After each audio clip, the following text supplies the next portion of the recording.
Morning arrives very gently. Light slips through the crack of the door and rests on the quiet wall. The space has not yet been stirred by sound or schedules.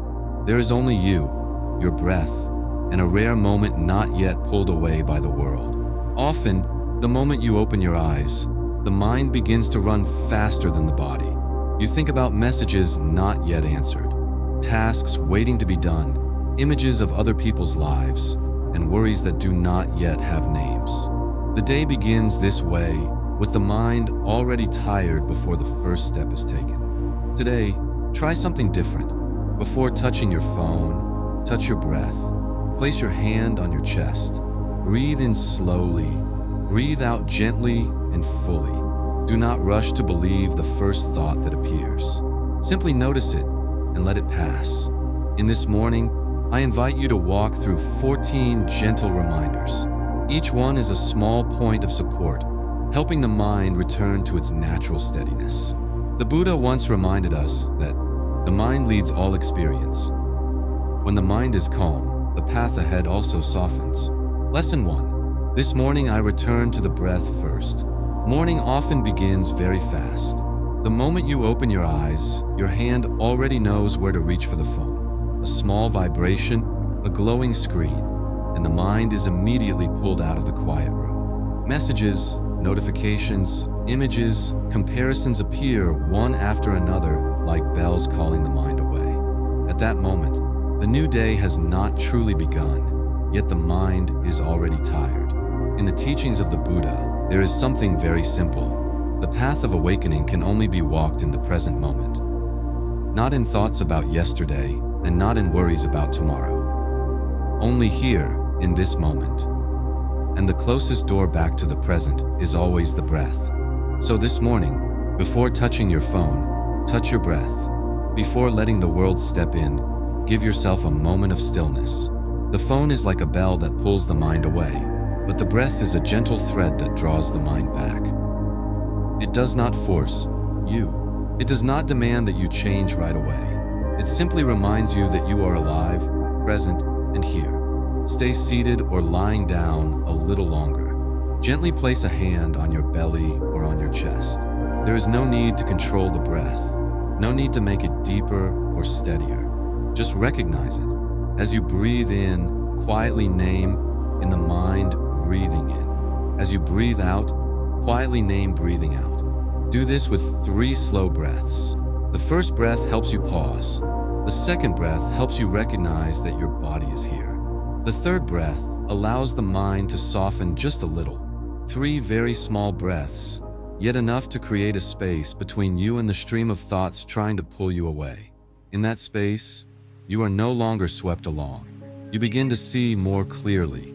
The Buddha taught that when the mind is settled, wisdom has a chance to arise. Not some lofty wisdom, but a very ordinary clarity. You know whether you are tired or not. You know whether today calls for slowing down or moving forward. You know what should be allowed into the mind and what can remain outside the door. When you return to the breath first, the morning is no longer a race. It becomes a place to stand. From this place, you can begin to choose the words you will speak to yourself. These words are not meant to push you, nor to deny your feelings. They are simply seeds placed into the soil of a mind that has just been softened. That is why the first thing to remind yourself each morning is not what you must do, not what you must achieve, and not who you must become. The first thing is simply to return to the breath. When the breath is recognized, the mind has somewhere to stand.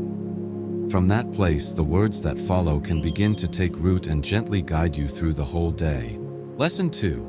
My mind is writing today. Every morning, before anything truly happens, the mind has already begun telling its own story. In the first few minutes after waking, the mind may whisper that today will be heavy, or it may quietly open into a feeling that is lighter and slower. It is the same morning, yet the story is different, and so the day becomes different as well. The Buddha taught that the mind leads all things, not because the mind controls the outer world, but because it decides how we see that world. The mind is like a pane of glass placed in front of our eyes. When the glass is clear, everything appears as it is, whether simple or complex. When the glass is clouded, the same road and the same sounds become blurred and heavier. On some mornings, that glass already carries a layer of dust. It may be accumulated fatigue, an unresolved worry, or a habit of negative thinking repeated over many days. When we look at life through this glass, everything easily feels difficult. A careless word can make the heart sink. A small task can tighten the mind. This does not mean you are weak or pessimistic. It simply shows that your mind is wearing a pair of glasses that has not rested enough. And when this glass is not recognized, it continues to shape the way you experience the entire day, very quietly. So in this morning, give yourself a moment to pause and look at how you are seeing life. Not to judge and not to fix anything right away, just to notice.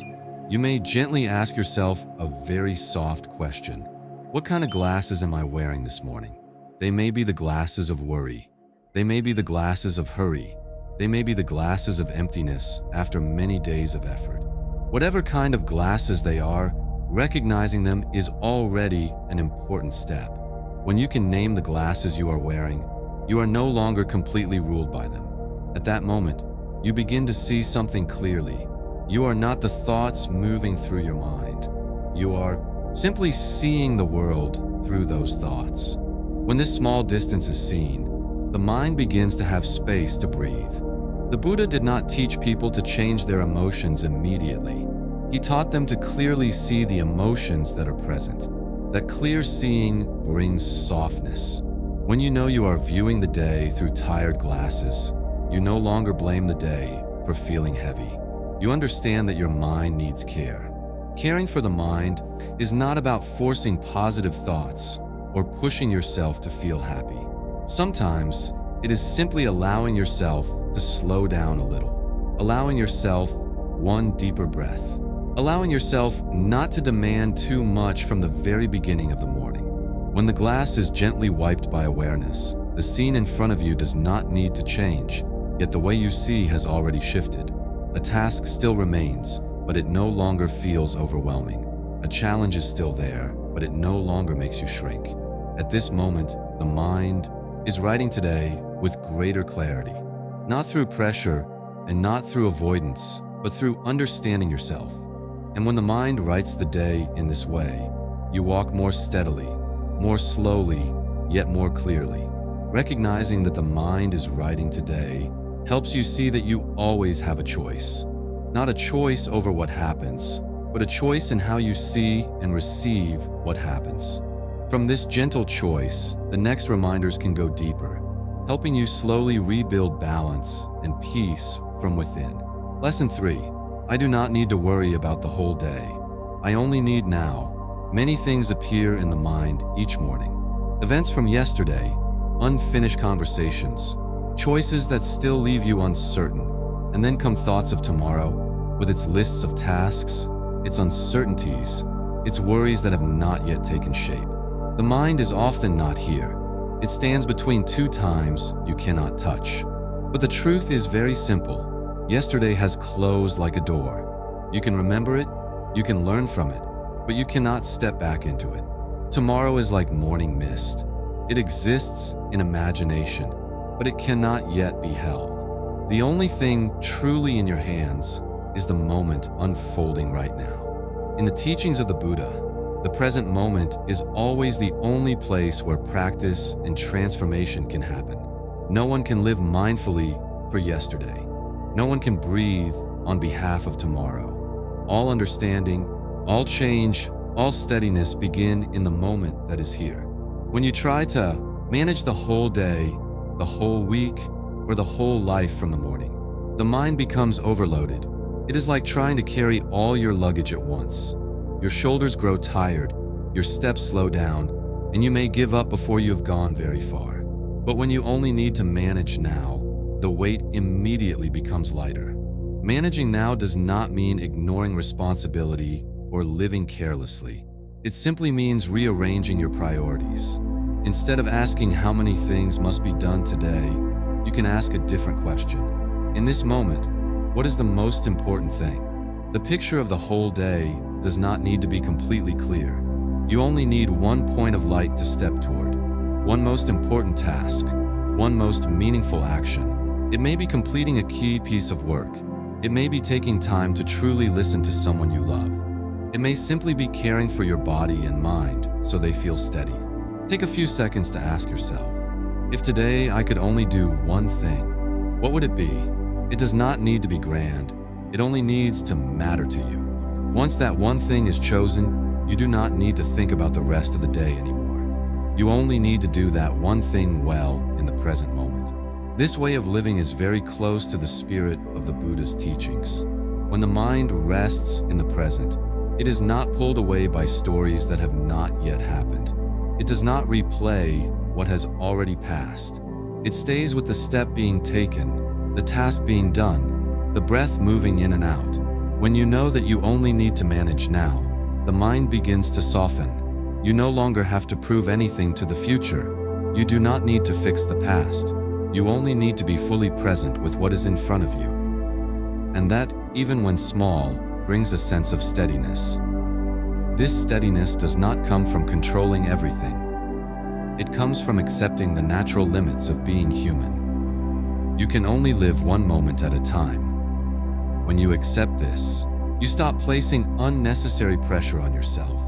The Buddha reminded us that mindfulness begins with knowing what you are doing. When eating, you know you are eating. When walking, you know you are walking. When working, you know you are working. This knowing is not loud. It is very quiet. Yet this quietness keeps the mind from being carried away by stories outside the present. When you choose to manage only now, life becomes simpler. Not because there is less to do, but because the mind is no longer trying to hold everything at once. Each moment is lived more fully. Each task is done more clearly. And when the mind is no longer pulled by the past or the future, you begin to see things exactly as they are. The story in the mind gradually settles. In its place, presence appears.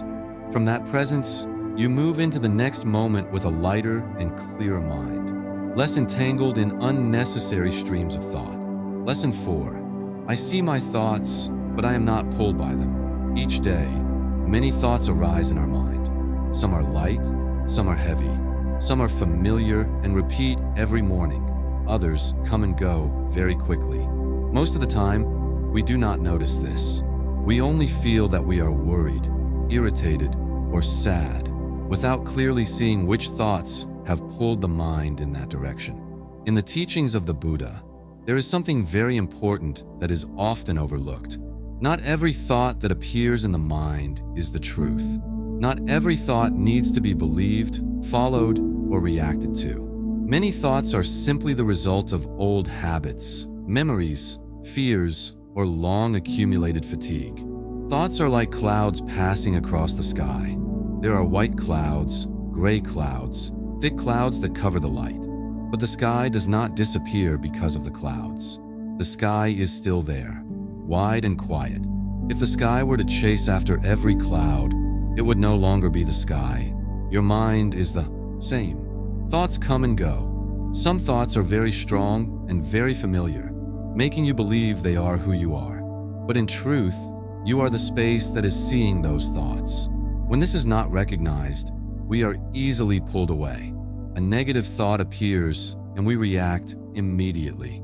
A sentence echoes in the mind and we believe it right away. And then the whole day is guided by automatic reactions. The Buddha once reminded us not to believe every thought that appears, not to deny thoughts, but to see their true nature. A thought is not a command. It is simply a phenomenon that arises and fades within the mind. When we believe we must react to every thought, we exhaust ourselves. Lesson 4 invites you to practice in a very simple way. There's no need to push thoughts away. No need to try to empty the mind. Just see. When a thought appears, quietly say in the mind a very short sentence. Thinking. That is all. Then breathe out a little longer. This small phrase is not meant to judge or analyze. It simply helps create a distance between you and the thought. In that distance, you are no longer immediately swept along.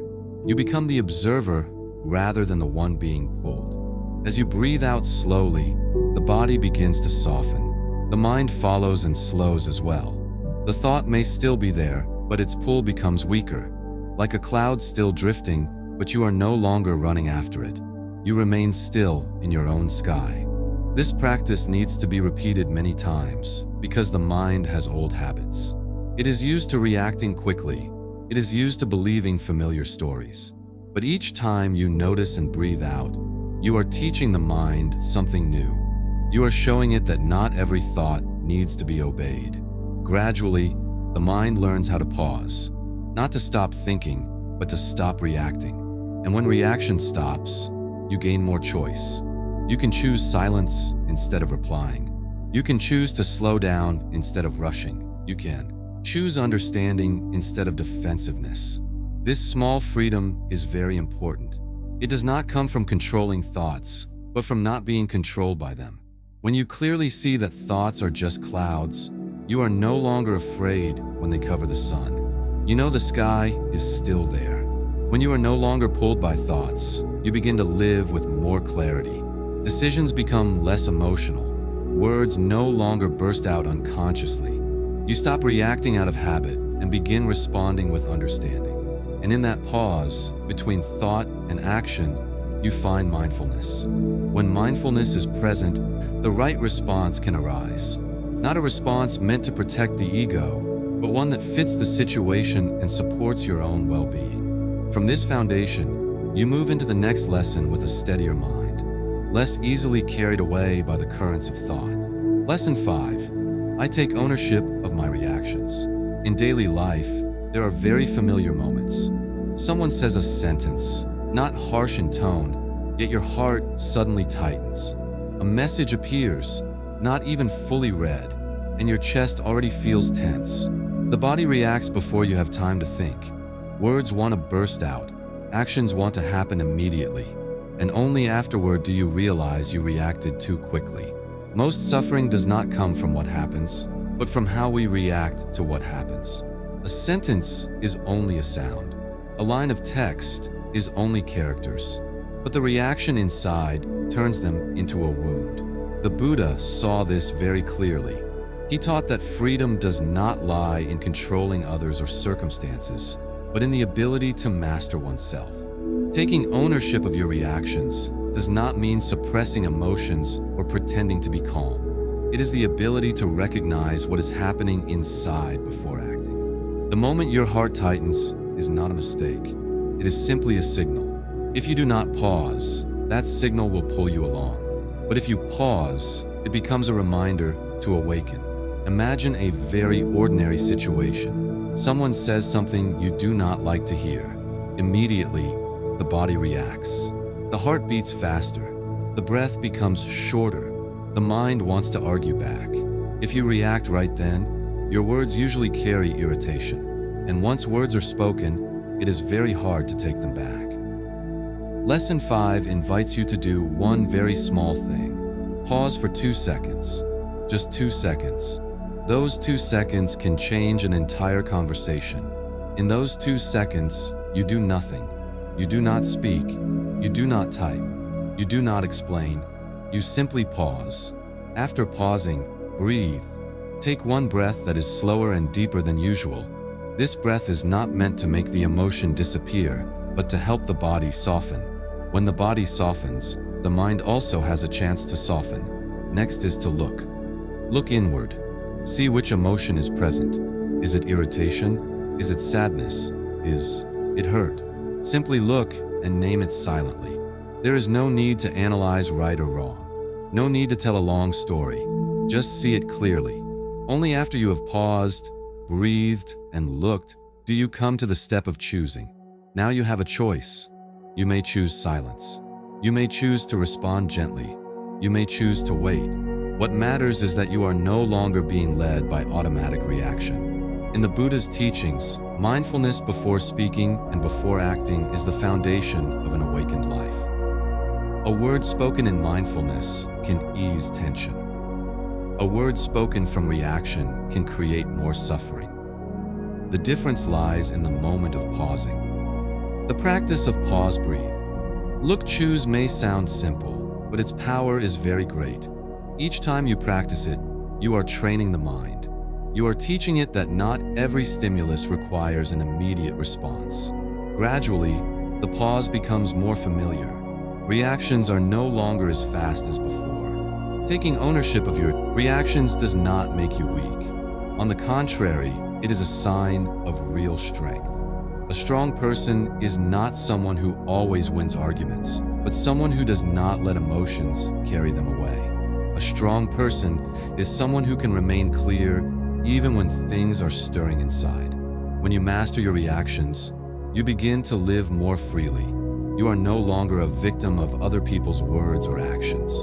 You become the one who chooses how to respond.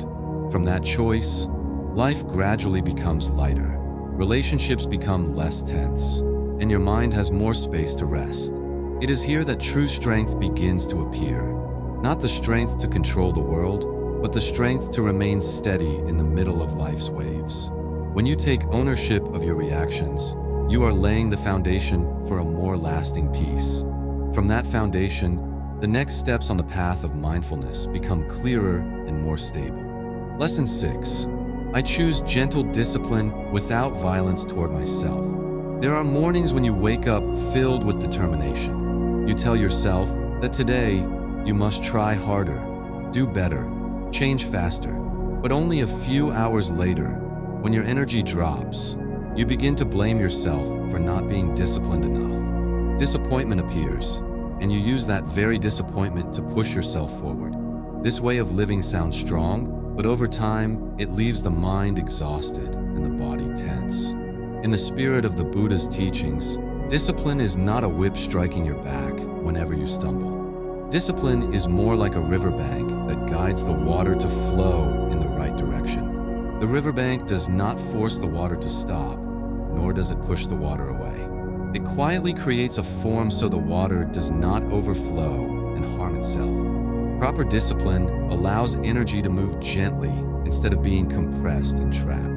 Many people confuse discipline with harshness. When emotions weaken, they immediately speak to themselves with rigid commands. Do it now, endure it, push through at all costs. But the Buddha did not teach people to live in such extremes. He pointed to the middle way, avoiding both indulgence and self-punishment. Gentle discipline lives right in the middle of these two extremes. When you choose gentle discipline, you do not blindly follow momentary emotions, but you also do not turn away from them. You listen to your body and your mind, then guide them with understanding. You do not wait for inspiration to act, but you also do not punish yourself when you slow down. Discipline becomes a kind reminder rather than a shout. Take a look at how you usually push yourself. When you feel tired, what do you say to yourself? If there are harsh words, pause and change that tone. Discipline does not need to hurt you to be effective. It needs to make you feel safe enough to keep going. Lesson 6 invites you to practice in a very simple way. Do not make big promises to yourself in the morning. Just choose one small but clear task. A task you know you can do in 5 minutes. It could be tidying a corner of your desk. It could be sitting quietly with your breath. It could be beginning a piece of unfinished work. Once you choose, do not think further. Begin immediately within the first 5 minutes. Those 5 minutes are not meant to finish everything, but to create movement. When you begin, even a little, energy starts to open, and once energy is flowing, continuing becomes easier. After 5 minutes, pause and notice one thing. You have kept a small promise to yourself. This feeling is very important. It is the feeling of trust. In Buddhism, trust does not come from grand vows. It comes from small actions repeated again and again. Each time you keep a small discipline, you are laying one brick. That brick becomes part of a solid foundation for the mind. Gradually, you no longer need to force yourself because the mind has learned the feeling of moving in the right direction. Choosing gentle discipline is choosing to stand on your own side. It is choosing guidance instead of punishment. From these small disciplines, a deeper trust slowly forms. And from that trust, You move forward with greater steadiness into the practices ahead.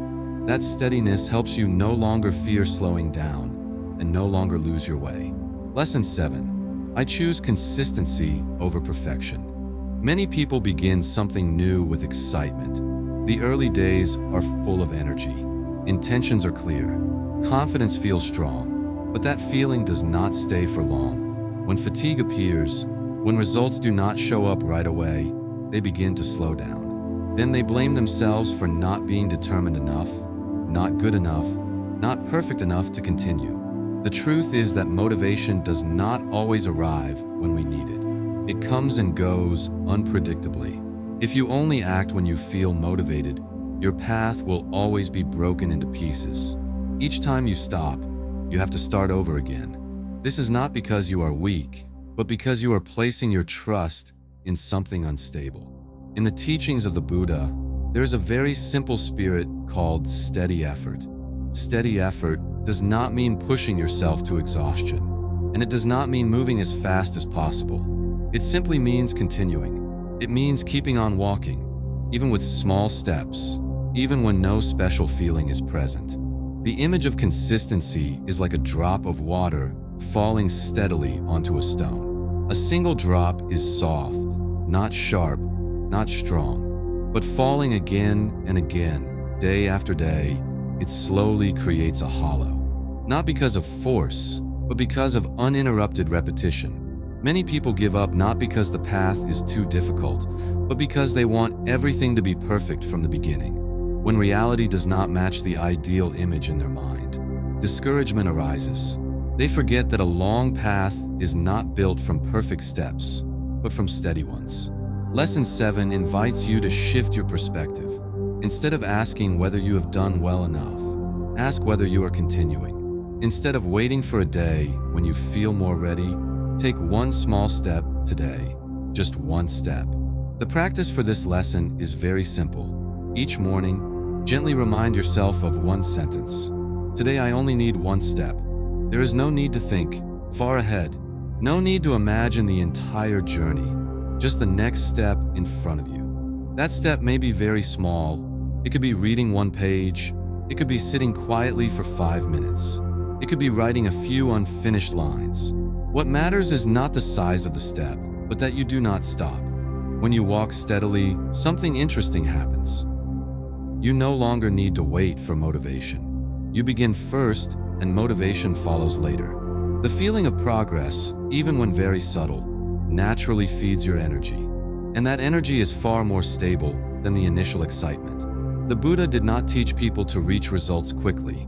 He taught them to cultivate the path. Walking a little each day, the mind gradually becomes familiar with moving forward. When the mind is familiar, continuing feels natural, without force. Consistency also helps you blame yourself less. When you allow yourself to be imperfect, you are no longer paralyzed by the fear of making mistakes. You act, then adjust. You walk, then learn. The path becomes softer because of this. Gradually, you begin to see that the days without motivation are often the most important ones. Because on those days, you still walk. And each time you do, you are building trust in yourself. Trust that you can continue even as emotions change. As that trust grows, you no longer need to push yourself. You also no longer wait for a perfect day to begin. You simply keep walking. And it is this steady walking that carries you farther than any short burst of excitement ever could. Consistency may not make you shine immediately, but it makes you steady. And from that steadiness, the path ahead opens more clearly. When you become familiar with walking steadily, you move into the next lesson without needing to search for motivation, because your consistent steps have already become the source of energy that nourishes you each day. Lesson 8. I do not make excuses. I begin with a small step. There are times when you truly want to do something good for yourself, to begin a new habit, to complete something unfinished, to care for your body and mind again. But the moment the intention appears, a familiar voice also rises. I'm too tired today. I can do it tomorrow. This is not the right time yet. That voice sounds very reasonable. It is not loud. It speaks gently and persuasively. Excuses rarely arrive as a clear refusal. They arrive as logical explanations.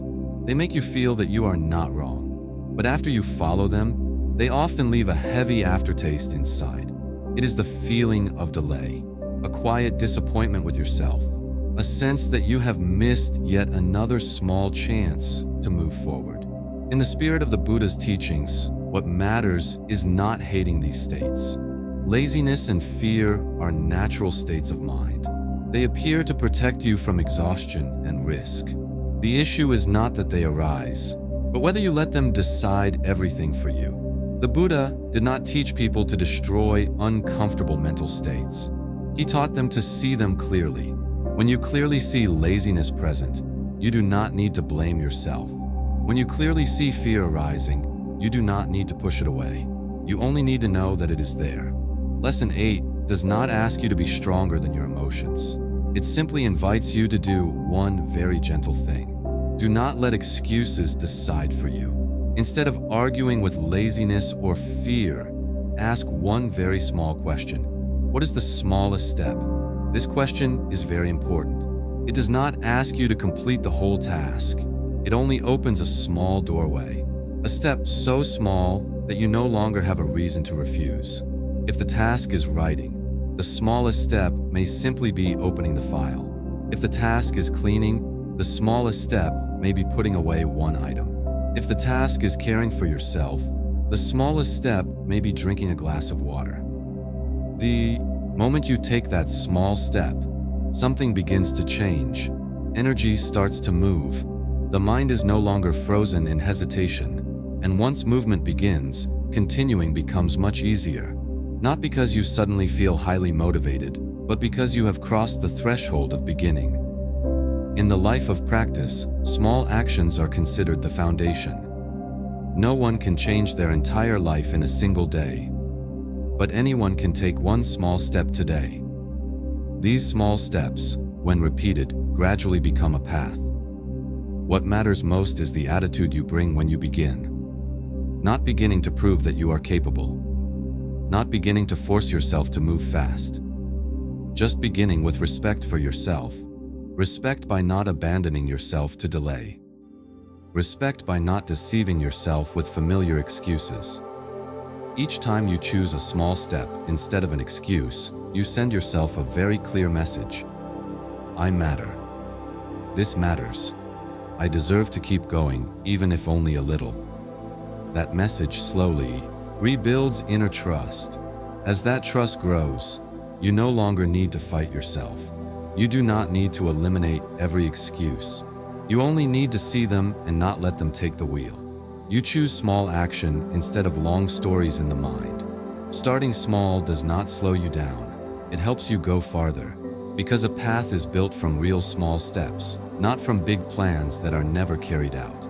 When you begin with a small step, you are learning to respect your natural rhythm. And it is this respect that opens the way to continue more sustainably with the next steps on this journey. Lesson 9. Difficulties are shaping me, not punishing me. In life, there are periods when everything seems to become difficult at the same time. Work does not go smoothly. Relationships feel tense. Both physical and mental energy drop. In those moments, a quiet question easily arises inside. Why is this happening to me? It can feel as if life is punishing you, pushing you into a narrow corner with no way out. But if you look a little more deeply, you may see that difficulty does not have only one face. There are hardships that break us down, but there are also hardships that quietly shape us into something stronger. Like a tree standing in strong wind. Without wind, its roots would never grow deep into the ground. It is precisely the strong gusts that force the roots to grip more firmly so the tree can remain standing. In the teachings of the Buddha, there is a very clear truth. In life, there is suffering. Suffering is not something abnormal. It is part of being human. But what matters more is that suffering can be understood. When it is understood, it no longer remains a blind pain, but becomes a teacher. Often we fear difficulty not because of the difficulty itself, but because of the story we tell about it. We believe that hardship means we are inadequate, that it proves we have failed, that it will last forever. These thoughts add a great deal of weight to the suffering. Lesson 9 invites you to change this way of seeing, not by denying the pain, but by changing the question. Instead of asking why this is happening to me, try asking a different question. What am I learning from this? This question does not need an immediate answer. It is not a test. It simply opens a new direction. When you ask it, the mind begins to shift from the position of a victim to the position of a learner. And in that very moment, fear softens a little. Difficulty can teach you many things. It can show you your limits. It can point to places where you have neglected yourself. It can remind you of what needs to be released and what needs to be protected. But to see these lessons, you need some quiet space. Like a tree after a storm, it does not become stronger instantly. It needs time for its roots to grow deeper. Human beings are the same. When difficulty arrives, you do not need to be strong right away. You do not need to understand everything immediately. You only need to allow yourself to stay with the experience without condemning yourself. The Buddha did not teach people to run away from suffering. He taught them to look directly at it with clarity. When you look at difficulty with mindful eyes, you begin to see that it does not come to destroy you. It comes to point towards something that needs to be understood more deeply. The practice for this lesson is very simple. When you encounter a difficult situation during the day, pause for a moment, breathe slowly, then gently ask inside, what am I learning from this? You do not need to force a positive answer. You only need to be honest. Sometimes the answer is clear. Sometimes there is no answer yet. That is okay. Asking the question is already enough to keep the mind from shrinking in fear. You begin to stand more upright in front of the challenge. When you see difficulty as a lesson, you stop resisting so fiercely. You no longer waste as much energy on complaint and blame. Instead, you use that energy to observe, to adjust, to grow. Gradually, you realize that every difficulty leaves a mark, not a wound, but a depth. You understand yourself more clearly. You know what truly matters. You learn how to remain steady in moments of uncertainty. When fear diminishes, you are no longer paralyzed. You may still feel pain, but you are not panicked. You may still face challenges, but you no longer feel punished. You understand that life is not targeting you. It is shaping you in its own way. From that understanding, you move forward more gently, not because the winds have stopped, but because your roots have grown deeper. When you see difficulty as a lesson, fear loses its grip. You know that no matter how strong the wind becomes, you are still growing, little by little, on this journey. Lesson 10. I let go of comparison and return to my own path. Morning is a time when the mind is still very soft. Whatever you take in during this moment can easily leave its imprint on the entire day. Yet for many people, the first light does not come from the window, but from a screen. With just a gentle scroll, images of other people begin to flood in. Their success, their lives, their happiness, and very quickly, the mind starts to compare. Comparison does not need to be loud. It arrives quietly, a feeling of being less than, a thought that you are moving more slowly, a small doubt about whether you are on the right path. When comparison appears, the mind is no longer here. It has been pulled onto someone else's road. The morning can look very different if you gently pull back the curtain. Real light enters the room. It does not need bright colors. It does not need filters. It is simply light that allows you to see things clearly. That light does not ask you to compare. It only shows you where you are.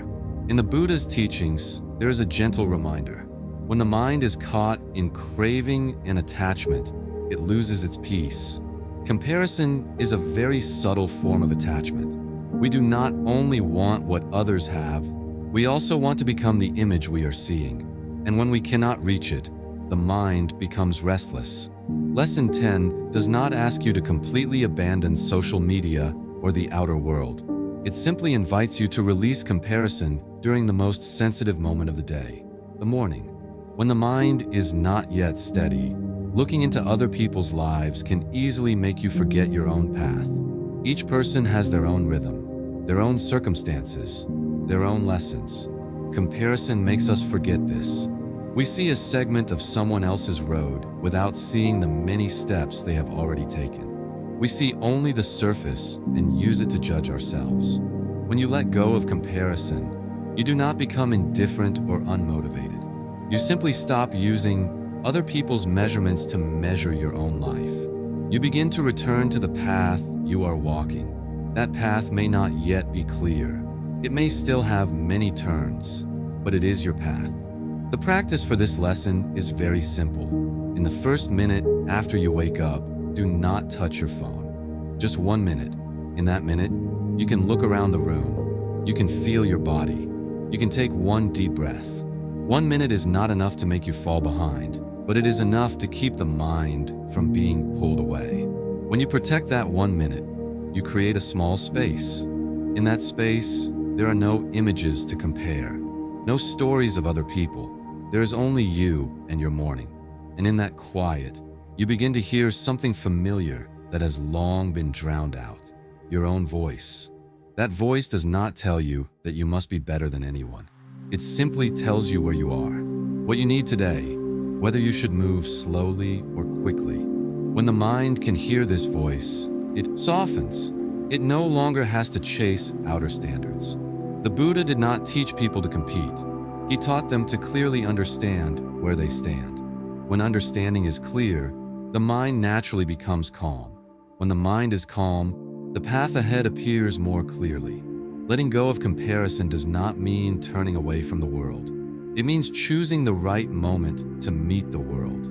When you return to real light and real breath, you are no longer guided too early by the glow of the screen. Gradually, you begin to notice that as comparison lessens, natural confidence returns. Not a loud confidence, but a quiet sense that you are living in your own rhythm. You do not need to prove anything. You only need to keep walking. When comparison fades, you can hear yourself more clearly. When you can hear yourself, you no longer lose your way. And from that clarity, you continue walking your own path with a lighter and steadier heart, ready for the next practices on the journey back. Within. Lesson 11. I choose compassion toward myself. There is a voice that stays with you throughout the day, yet you rarely pay attention to it. It is your inner voice, the voice you use to speak to yourself when you make mistakes, the voice that appears when you are tired, when you move slowly, when things do not go as planned. Many times, this voice is very harsh. It criticizes, compares, pushes, and makes you feel as if you are never enough. Try to imagine someone you love who is deeply tired. They have just gone through a long day filled with pressure and disappointment. You would not speak to them with heavy words. You would not call them weak or inadequate. You would speak more slowly, more gently. You would listen before giving advice. Yet with ourselves, we often forget this gentleness. In the Buddha's teachings, the spirit of compassion is not only for others. Compassion, first of all, is the attitude we offer to ourselves. When loving kindness is present, words become softer. When words soften, the mind stops hurting itself.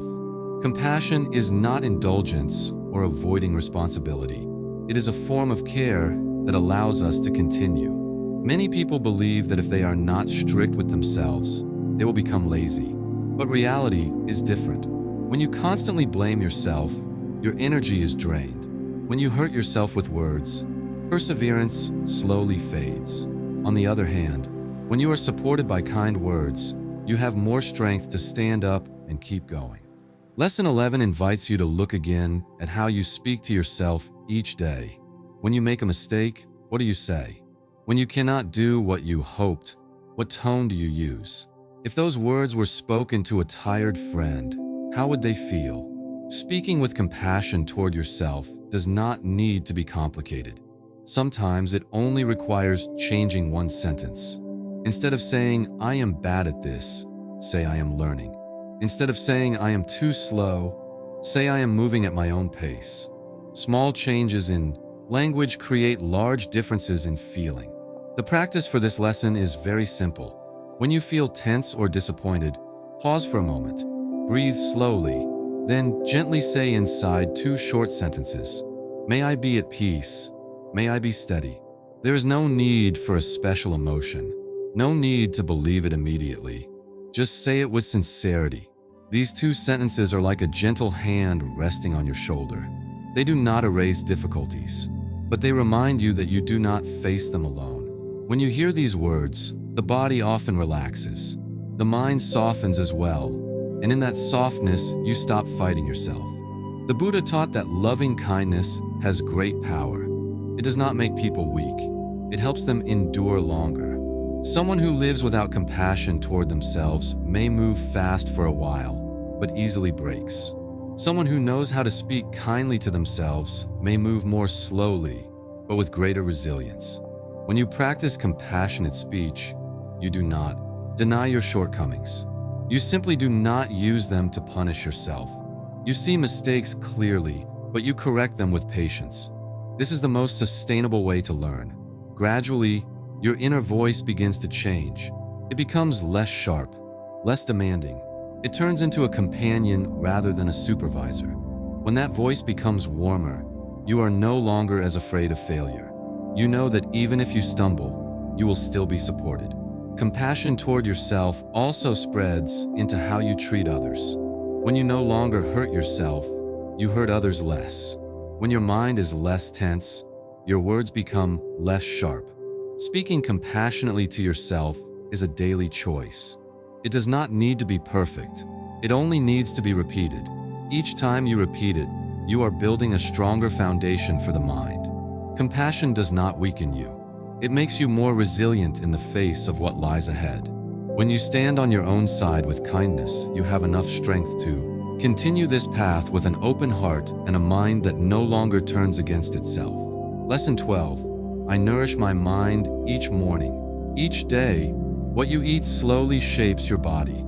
Heavy food makes the body feel heavy. Light food makes the body feel lighter. Everyone understands this.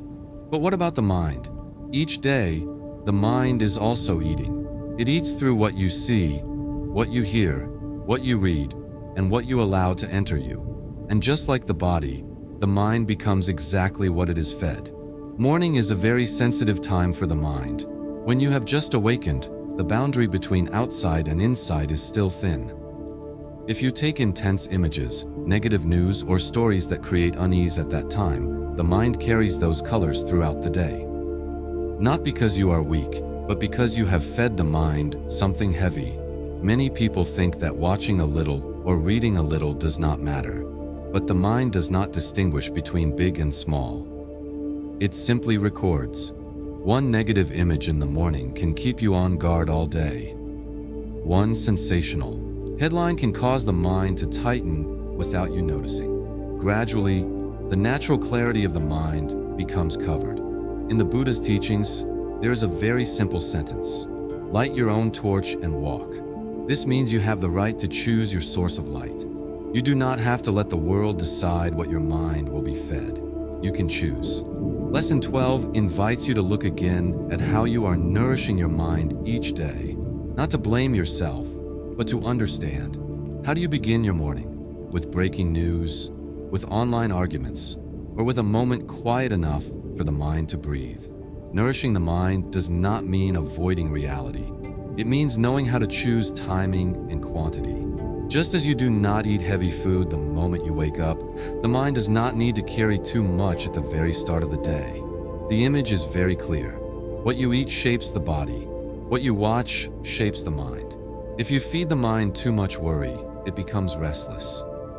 If you feed it too much comparison, it becomes lacking. If you feed it gentle things, it has a chance to become clear again. The practice for this lesson is very concrete. This morning, choose one thing you will not watch. It may be negative news. It may be mindless scrolling. It may be content that makes you tense or anxious. Just choose one thing and do not watch it this morning. Not watching is not a punishment. It is an act of care. You are telling your mind that you matter. You do not need to take everything in immediately. You can wait. When you do not take in something familiar, you create a small space. In that space, the mind begins to regulate itself. It has time to settle. It has a chance to return to its natural rhythm. You can use that space to do something simple. Look out the window, drink a glass of water, take a few deep breaths. There is no need to replace it with other content. Just let the mind rest. The Buddha did not teach people to stuff themselves with knowledge or information. He taught them to keep the mind bright, and brightness does not come from knowing more. It comes from choosing wisely. When you know what you need and what you do not need, you are lighting your own torch. Gradually, you will notice something. When you take in less, the mind becomes clearer. When you choose more carefully, you can hear yourself more easily. Clarity is not something you have to search for. It is already there. It is only covered by too many unnecessary things. Keeping the mind bright through what you take in is a daily practice. It does not need to be perfect. It only needs enough awareness to choose. Each time you choose in this way, you are protecting your peace in a very practical manner. When what you take in is clean, the mind does not need to struggle to become bright. It brightens naturally, and from that brightness, you move forward more lightly and clearly, ready for the deeper steps waiting ahead on the journey back to yourself. Lesson 13. I live with purpose without forcing myself. Many people carry a strong inner urge to accomplish something big, to leave a mark, to move faster, to reach a destination that proves their life has meaning. This urge is not wrong. It shows that you do not want to live superficially. But if it is not looked at carefully, it can easily turn into pressure that burns you from the inside. In such moments, we often forget something very important. The purpose of life does not have to be conquest or competition. Purpose can be much simpler. It can be living in a way that gives meaning to each day, doing what needs to be done with full presence, walking in the right direction without needing to run. The image of someone who goes far is very different from someone who sprints. A long-distance walker is not rushed. They know that if they run too fast, their strength will run out. Someone who is steady knows how to walk slowly and still arrive. They do not waste energy comparing speed. They keep a rhythm that allows them to continue. In the Buddha's teachings, there's a very deep spirit. Give your whole heart to the action, but do not cling to the result. This does not mean indifference or giving up. It means placing your full attention into what you are doing, then allowing the outcome to unfold according to its conditions. When you are not attached to results, the mind does not tighten. When the mind is not tight, you can go much farther. Many people believe that if they do not push themselves hard, they will lose motivation. But in reality, the opposite is often true. When you work in a state of tension, you may move quickly for a short time, but burnout comes easily. When you work with calmness and clarity, you may not see results immediately, but the path becomes more stable. Lesson 13 invites you to look again at how you are pursuing your sense of purpose. Are you straining yourself?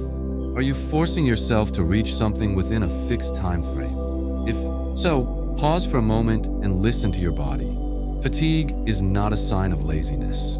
It is a signal that you are pushing too hard. Living with purpose does not mean carrying heaviness all the time.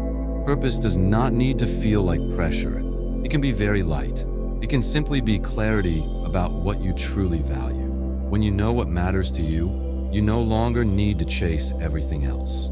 The practice for this lesson is very simple. Today, whenever you begin a task, quietly remind yourself of one short sentence. Do the right thing, then breathe. This sentence helps you remember that you only need to focus on what is in front of you. You do not need to carry the whole future into each action. After finishing part of a task, allow yourself to breathe out, literally and figuratively. Literally by taking a breath to let the body soften. Figuratively by not pushing yourself to immediately do more. Allowing a short pause helps energy recover. In the life of practice, pauses are just as important as action. If you only know how to act and never pause, the mind becomes depleted. If you only pause and never act, the path does not move forward. Balance lies in knowing when to step and when to breathe. When you walk lightly, you do not burn yourself out. You do not waste energy worrying about results that have not yet arrived. You use that energy to be more deeply present with what you are doing. And it is this presence that gives actions their meaning. Gradually, you realize that the purpose of life is not found at some distant destination. It is found in the way you take each step. When you live with purpose and walk lightly, every day holds value. You do not need to wait for success to feel that life is worth living. Walking lightly also helps you keep softness in the heart. When obstacles appear, you do not collapse. When achievements come, you do not become arrogant. You continue with balance. And it is this balance that makes the path ahead feel less like a burden. When you stop burning yourself out, you have more strength to go far. Not because you run fast, but because you walk steadily. From that steady rhythm, you are ready to move into the next lesson with a mind that is still clear and warm enough to continue this journey. Lesson 14. I commit to staying mindful throughout today. There are mornings that begin very well. The mind is calm, intentions are clear, but as the day goes on, everything gradually pulls you outward. Work carries you along. Other people's words shake you. Emotions rise and fall before you notice. By the end of the day, you suddenly realize that you have lived very fast, yet not truly been present. Lesson 14 is not about always being peaceful or controlling everything. It is about a very simple commitment, a commitment to mindfulness. This means remembering to return again and again throughout the day. Not to be perfect, but to avoid falling asleep inside habit. Committing to mindfulness is like carrying a small lamp in your pocket. It does not light the entire path. It does not remove all darkness. But each time you reach into your pocket and touch it, you remember that you are still here, still alive, still able to choose how you step. In a familiar teaching of the Buddha, there is a saying, to conquer 10,000 armies is not as great as conquering oneself. Conquering oneself here does not mean forcing yourself to be stronger than your emotions. It means seeing emotions clearly when they are present, without letting them take the wheel. It means noticing when mindfulness is lost and gently returning. Many people believe that commitment must be big, tense, and forceful. But the commitment to mindfulness is very soft. It does not demand that you succeed immediately. It only asks that you remember each time you forget. And in daily life, remembering is more important than never forgetting. There will be moments when you react quickly, moments when you say something you wish you had not, moments when you are pulled into worry or irritation. That does not mean you have failed. It simply means you are living as a human being. The commitment to mindfulness allows you to pause afterward and return. Returning can be very simple. One deep breath, one moment of silence, one recognition that you are tense. The small lamp in your pocket is turned on at that moment, and that is enough to slightly change the flow of the day. Lesson 14 also invites you to choose one key word for today, a word that is short and clear. Calm, clear, kind, steady. This key word is not decoration. It is a point of support for returning when you feel lost. When you notice yourself about to react, remember the key word. When you feel rushed, remember the key word. When you catch yourself criticizing yourself, remember the key word. The key word is like a whisper reminding you how you want to live this day. You do not need to choose the perfect word. Just choose the word you need most. And if by midday you forget the word, that is okay. You can choose again. Mindfulness always allows a new beginning. Committing to mindfulness does not slow life down in a rigid way. It gives life more depth. You still work, you still speak, you still face challenges, but you are not completely swept away. You have small pauses to breathe and to see. With many such pauses, the day no longer slips by unnoticed. You begin to remember how you have lived, not through detailed memory, but through the feeling that you were present. When the day comes to an end, you do not need to judge how much you accomplished. You only need to ask one gentle question. Today, did I remember to return? If the answer is yes, even a few times, then the day has had value. The 14 reminders you have just walked through are not meant to be shouted each morning as pressure. They are not meant to turn you into someone else. They are simply 14 reminders to help you live more slowly, more clearly, and more honestly with yourself. They do not need to be remembered perfectly. They only need to be lived, little by little, in the very ordinary moments of today. And it is in these ordinary moments that mindfulness quietly grows, guiding you to walk more gently along your own path. So you have now walked through 14 reminders. They are not slogans meant to push or pressure you, but small seeds planted each morning. You do not need to remember all 14. In fact, each morning, 1 or 2 sentences are already enough. What matters is not the number, but that you repeat them with mindfulness and sincerity. You can try a very simple practice over the next 7 days. Choose 3 sentences from these 14. Each morning, read them slowly for a few minutes, then let them stay with you throughout the day. There is no need to be perfect. Just be consistent. When the mind is calm, the path you walk also becomes more peaceful. If you would like, share in the comments one sentence you choose for tomorrow morning. You can also write a very short line. This morning, I return. This is not a promise to anyone else, but a gentle reminder to yourself. If this video brought you a little sense of calm, please give it a like.